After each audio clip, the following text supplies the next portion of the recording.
I've lived in Sutton, and Sutton is a great place not only to live but also to work. It's a fabulous local area. We have green spaces and the most fantastic parks.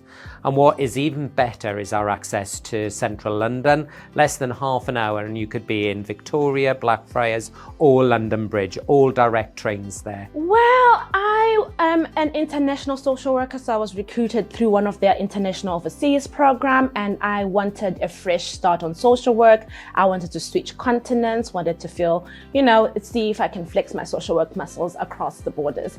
And so I did apply to a bunch of places, and Sutton was one of the places I interviewed. And so I went on a little stalker mode. Don't tell them that. I went on LinkedIn, on Facebook, read Ofsted reports, and it felt like a place where community is valued, innovation, and very much diverse. So I felt like, okay, that could be a good starting point.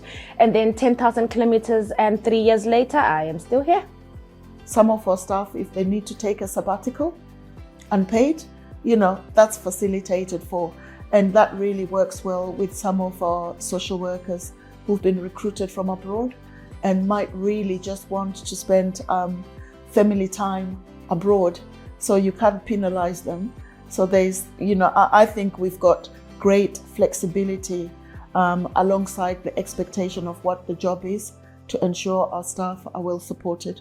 I think in Sutton there's a really strong sense of understanding and empathy from all of my colleagues in children's social care for the children and young people we work for.